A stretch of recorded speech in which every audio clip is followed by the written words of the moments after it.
Olá a todos, meu nome é Amanda, eu sou pesquisadora no Instituto Nacional de Traumatologia e Ortopedia e membro do BRISA.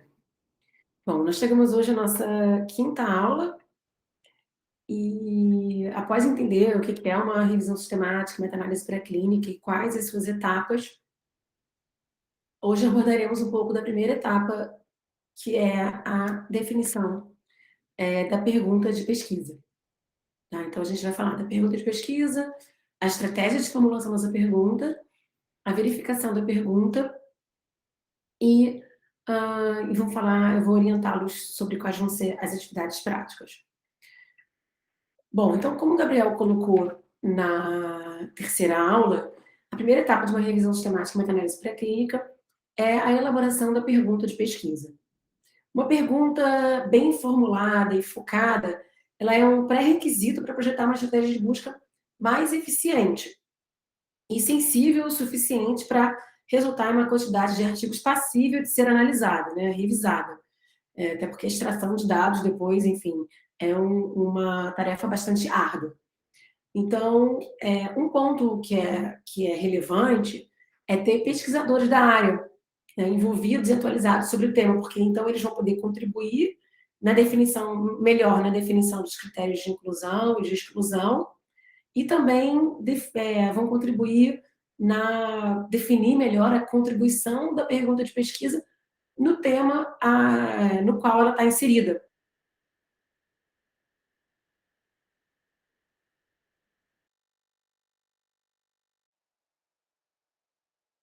Qual a importância de se formular uma pergunta de pesquisa mais específica, né? Prevenir viés na revisão, montar uma busca mais eficiente, buscar fomento, permitir uma análise estatística adequada, ou selecionar artigos que são mais relevantes. Então, pense aí um pouco, aí as respostas, né? Montar uma busca mais eficiente, como eu disse, uma busca mais eficiente, que vai refletir um número de artigos mais razoável, né? E não uma enxurrada de artigos para serem revisados, prevenir viés na revisão e selecionar os artigos mais relevantes que estão bem redundantes com a resposta B. Tá? Bom, e para isso, uma vez, né, que os principais componentes da questão da pesquisa eles determinam a estrutura de sequência das buscas, é importante a gente definir cuidadosamente quais são os componentes dessa busca.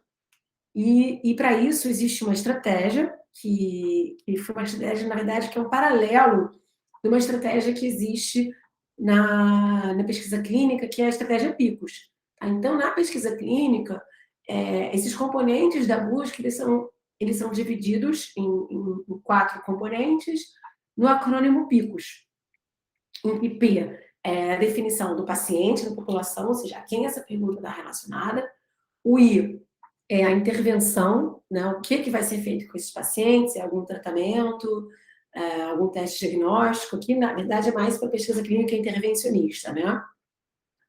O C, qual é a comparação? Então, qual é a principal alternativa de comparação à intervenção, ou seja, um grupo placebo, e o outcome, o odd outcome, ou desfecho, que é o que se vai medir, né, ou afetar.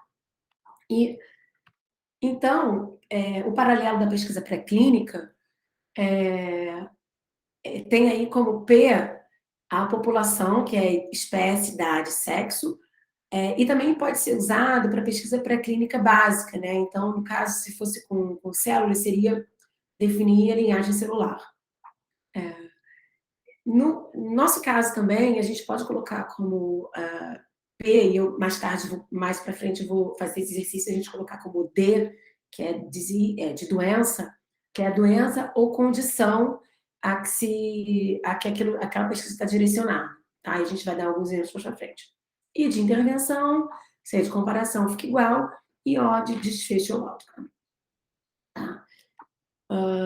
Então, aqui, a formulação de uma pergunta usando essa estratégia PIO, que seria: qual é o efeito da intervenção ou exposição em relação à comparação no desfecho na população animal ou espécie de interesse, ou linhagem, talvez, para a doença de interesse. Tá? Então, aqui, usando essas palavrinhas que eu coloquei aqui, a gente poderia colocar assim: qual é o efeito do inibidor de CXCR4 em relação à doxorubicina, que é o tratamento base, né, tratamento a quimioterapia mais comumente utilizado, no número de metástases. Veja que aqui eu botei bem especificamente número de metástases no osteosarcoma. Pode ser que essa pergunta esteja muito restrita. Número de metástases é só um outcome, só um desfecho. Ou eu poderia colocar na progressão tumoral.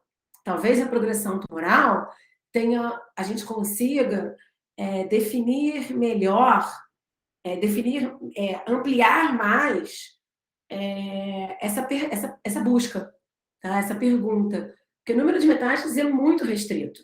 Tá? Então, progressão tumoral pode incluir número de metástases, pode incluir volume, tá? Pode até incluir dados de resposta mais específica ao quimioterápico, enfim. Então, é uma estratégia que você pode ampliar ou restringir demais a sua busca, tá? E aí, considerando essa questão, né, de ampliação e definição e restrição da busca, temos aqui alguns exemplos, né? Qual é o efeito da morfina na função metabólica em modelos animais de dor crônica? Então, assim, veja que definiu, né, a intervenção bem, a morfina. Função metabólica, dependendo, não é muito a minha área, mas dependendo, pode ser uma pergunta muito restrita, ou talvez seja melhor definir mais qual a função metabólica. Modelos animais aí está incluindo todos os modelos, e dor crônica é aí, então, a doença de interesse. Tá? Modelos animais, então, no caso, seria a nossa população. Tá? Qual o efeito do PTH na regeneração óssea em modelo animal de defeito segmentar em ossos longos? Aqui, a gente está definindo o outcome, regeneração óssea. Então, tá bem mais restrito, por exemplo, do que função metabólica, tá? Mas dentro de regeneração óssea, a gente pode incluir aí número de osteoblastos, número de osteoclastos, formação de ponte óssea, enfim, dados mais específicos dentro dessa regeneração óssea, formação de trabéculas, enfim. Então, é claro que um pesquisador, aquilo que a gente falou, né? O pesquisador da área é importante para destrinchar melhor esses desfechos também, tá? E defeito segmentar em ossos longos já é a doença de interesse nesse caso, tá? Porque também é uma doença bem específica. É um defeito segmentar, é um defeito crítico em ossos longos, não é uma simples fratura. Tá? Não é uma osteoartrite, é a doença bem direcionada. A pergunta 3, né? Quais terapias são efetivas em modelo de xenoesquerdo de câncer derivado de pacientes? Essa pergunta está muito ampla.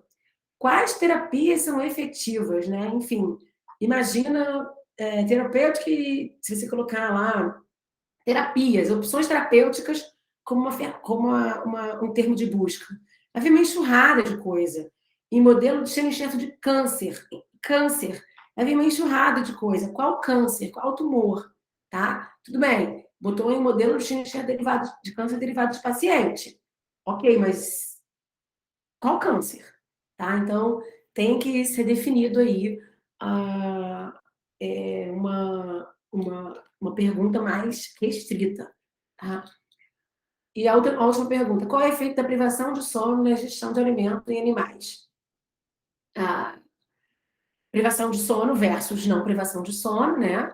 Aqui o desfecho seria então a intervenção é a privação de sono, o desfecho ingestão de alimentos e a população em animais.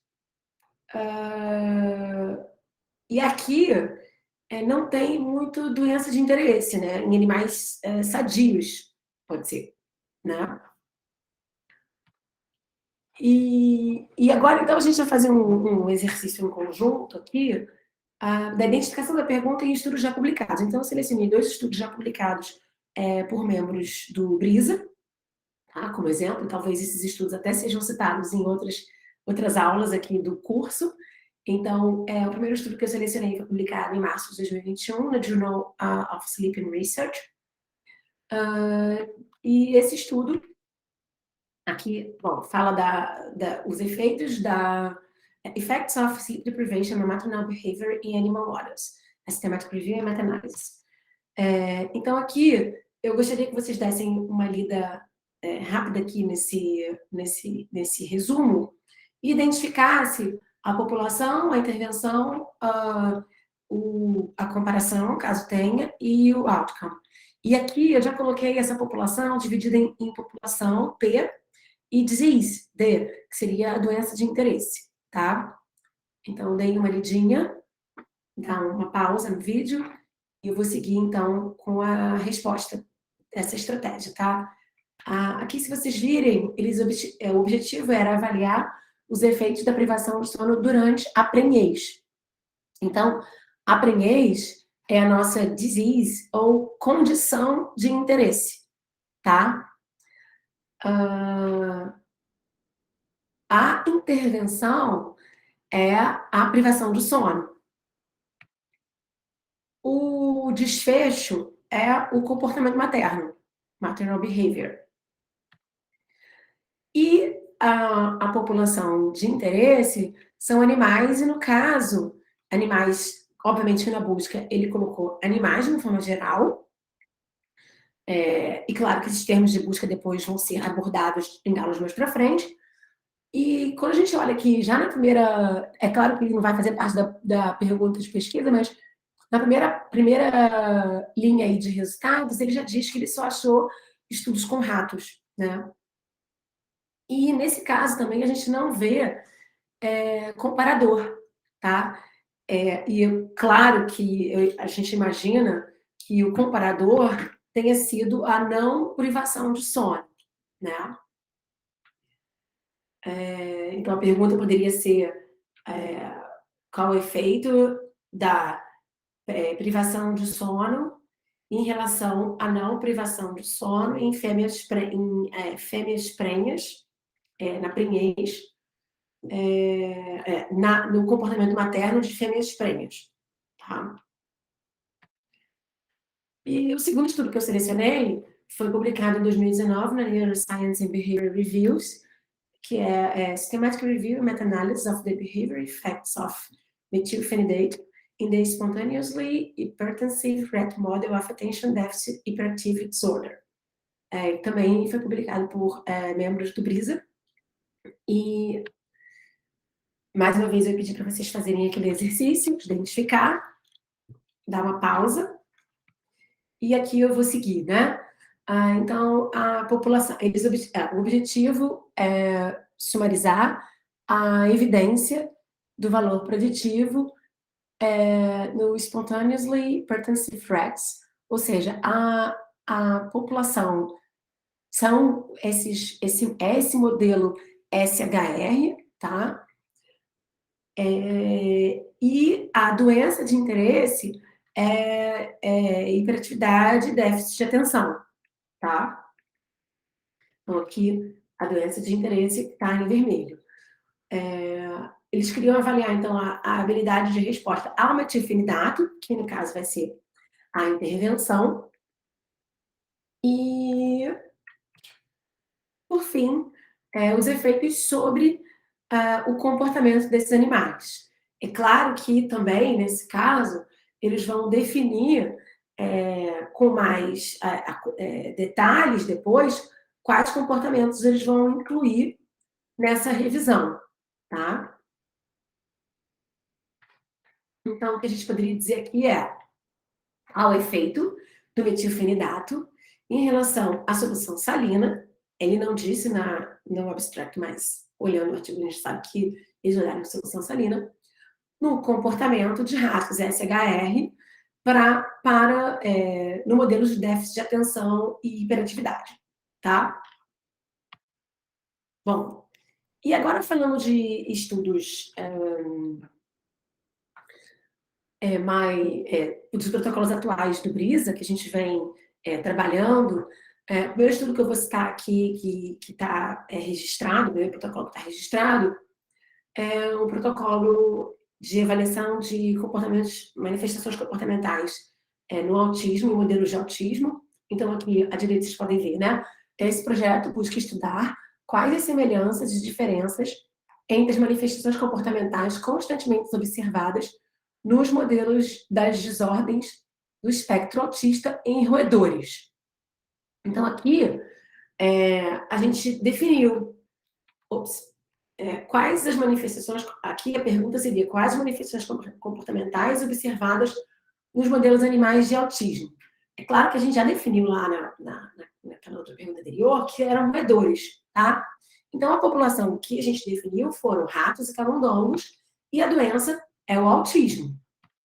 A intervenção, a gente está usando como intervenção a modelagem animal. Então, a gente tem os modelos animais mais comumente utilizados para o espectro do autismo, que são os modelos induzidos por ácido valproico, LPS e PoliC, a linhagem BTBR e os modelos genéticos, SHANK3, MECP2 e FMR1. É claro que aquilo, né? Tem pesquisadores envolvidos no tema, ajuda na definição disso, né? Se uma pessoa cair de paraquedas, ela não vai conseguir definir quais são os modelos mais comumente utilizados, tá? A comparação, né? No caso, nós definimos como comparador o grupo controle, o sham, ou no caso dos genéticos, né, o wild type, e o desfecho é uma lista abrangente de manifestações comportamentais, né? E aí, a gente tem que... É claro que mais para frente, nas próximas aulas, nas aulas de definição de termos de busca, a Oliana e a Mariana vão abordar melhor isso, mas a gente definiu uma lista abrangente e a gente tem que colocar alguns desfechos mais específicos, né? Ou colocar essa manifestação comportamental de forma mais abrangente e ir testando esses termos de busca. E as meninas vão abordar isso mais para frente, tá, pessoal? Com mais detalhes. Um outro exemplo de protocolos atuais que o Brisa vem desenvolvendo, e eu quis trazer aqui porque não é com animais, né? Com linhagens celulares, é uma revisão e meta-análise, vocês podem ler aqui à direita, né? Que busca explorar os impactos de variáveis.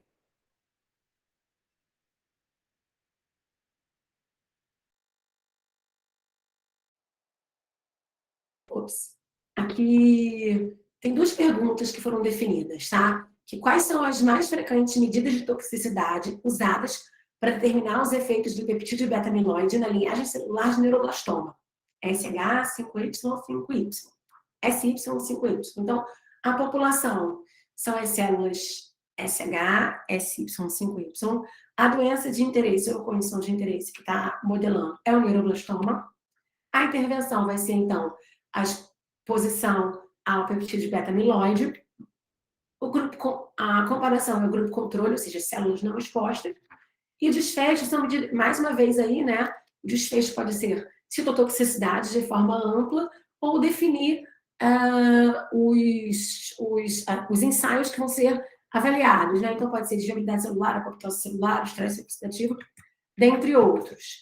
E uma outra pergunta que esse estudo também traz é se a diferenciação celular, a agregação, origem, dose e tempo de exposição ao peptídeo afetam a citotoxicidade, tá? Bom, então, uma vez definida, né, definidas essa pergunta de pesquisa, é preciso verificar se já há publicações sobre o assunto e, obviamente, também se alguém já fez alguma revisão sistemática e meta-análise pré-clínica dentro desse tema. Daí a importância de fazer uma busca e uma revisão da literatura. Então, essa busca vai ser na literatura ou em outra, claro, na literatura por média, enfim, coisas já publicadas, ou em outras bases, né? Ou de bases gerais, que a gente vai também abordar nas próximas aulas, e também é importante olhar em protocolos se já tem protocolos registrados sobre esse tema. Então, apesar de ser dessa meta-análise, revisão sistemática, meta-análise pré-clínica, ser relativamente recente, como o Gabriel mostrou nas primeiras aulas, já tem muitos grupos fazendo, né? Então é necessário verificar a originalidade da sua pergunta para evitar essa sobreposição de revisões, tá? E aí, bom, a principal base de dados é o Prospero, né? Que é um banco de dados internacional de revisões sistemáticas registradas prospectivamente na área da saúde. E é um registro permanente de protocolos de revisões, tá? Uma diferença importante entre a revisão sistemática clínica e pré-clínica é que na clínica, o Prospero e a Cochrane, eles se comunicam. Na pré-clínica, tem que ir pouco a pouco, pesquisando em diferentes bases, tá? Então, por exemplo, tem que olhar no Circle, no Camarades, Open Science Framework, e buscar também em pré-prints, tá? Caso já haja alguma revisão muito parecida, se ela for antiga, você pode fazer a re-revisão, né? Pode fazer uma atualização da revisão. Ou, caso esteja em andamento, pode entrar em contato com o pesquisador para tentar fazer uma colaboração, tá?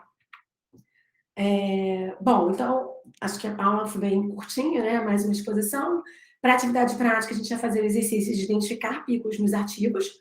E o exercício 2, que a gente vai também discutir tudo na aula síncrona, é elaborar a pergunta e a estratégia picos. Então, fazer uma pergunta hipotética e uma verificação de protocolo, tá? Dessas bases de dados. Então, esses são os artigos para exercício e a gente vai discutir na aula síncrona. Até a próxima e muito obrigada.